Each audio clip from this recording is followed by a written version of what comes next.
Okay, ladies and gentlemen, we are going to be reading Frindle by Andrew Clements. I asked you to make a prediction on what you think this is going to be about on Google Classroom. So if you haven't made your prediction, try to make your prediction right now by looking at the cover. All right, we are going to start. Frindle. Nick, age 2 months. Look at what he's grabbing. So cute. Chapter 1, Nick. If you asked the kids and the teachers at Lincoln Elementary School to make 3 lists, all the really bad kids, all the really smart kids, and all the really good kids, Nick Allen would not be on any of them. Nick deserved a list all his own, and everyone knew it. Was Nick a troublemaker? Hard to say. One thing's for sure, Nick Allen had plenty of ideas, and he knew what to do with them. One time in 3rd grade, Nick decided to turn Miss Deaver's room into a tropical island. What kid in New Hampshire isn't ready for a little summer in February? So first, he got everyone to make small palm trees out of green and brown construction paper and taped them onto the corners of each desk. Miss Deaver had only been a teacher for about 6 months, and she was delighted. That's so cute. The next day, all the girls wore paper flowers in their hair, and all the boys wore sunglasses and beach hats. Miss Deaver clapped her hands and said, "It's so colorful." The day after that, Nick turned the classroom thermostat up to about 90 degrees with a little screwdriver he had brought from home. All the kids changed into shorts and t-shirts with no shoes. And when Miss Deaver left the room for a minute, Nick spread about 10 cups of fine white sand all over the classroom floor. Miss Deaver was surprised again at just how creative her students could be. But the sand got tracked out into the hallway, where Manny, the custodian, did not think it was creative at all, and he stomped right down to the office.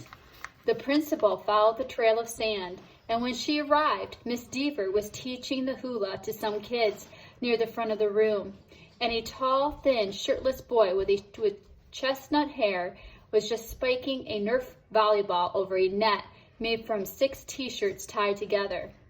The 3rd grade trip to the South Seas ended suddenly. But that didn't stop Nick from trying to liven things up.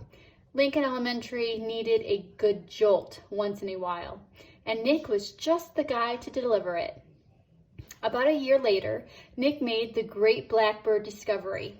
One night, he learned on a TV show that red-winged blackbirds give this high-pitched chirp when a hawk or some other danger comes near.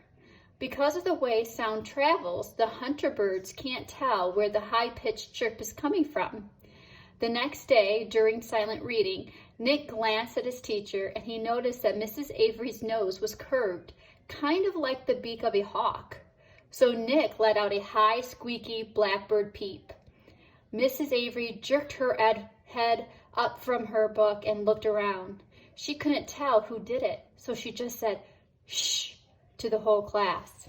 A minute later, Nick did it again, louder. Peep! This time there was a little giggling from the class, but Mrs. Avery pretended not to hear the sound, and about 15 seconds later, she slowly stood up and walked to the back of the classroom. Without taking his eyes off his book and without moving at all, Nick put his heart and soul into the highest and most annoying chirp of all. Peep! Mrs. Avery pounced. "Janet Fisk, you stop that this instant." Janet, who was sitting 4 rows away from Nick, promptly turned white, then bright crimson. "But it wasn't me. Honest." There was a catch in Janet's voice, as if she might cry. Mrs. Avery knew she had made a mistake, and she apologized to Janet. "But someone is asking for big trouble," said Mrs. Avery, looking more like a hawk every second. Nick kept reading, and he didn't make a peep. At lunchtime, Nick talked to Janet. He felt bad that Mrs. Avery had pounced on her. Janet lived in Nick's neighborhood, and sometimes they played together. She was good at baseball, and she was better at soccer than most of the kids in the whole school, boys or girls. Nick said, "Hey, Janet, I'm sorry you got yelled at during reading. It was my fault."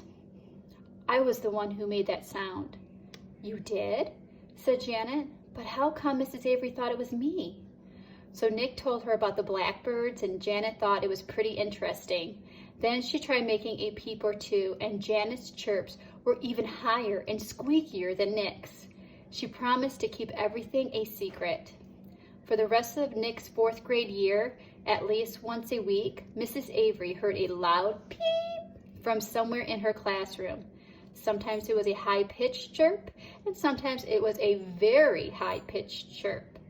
Mrs. Avery never figured out who was making that sound, and gradually she trained herself to ignore it. But she still looked like a hawk. To Nick, the whole thing was just one long and successful science experiment, and Janet Fisk enjoyed it too. And that is the end of chapter 1. So you learned a little bit about Nick, what his internal characteristics are, his character traits. And so I want you to think about, how would you describe Nick?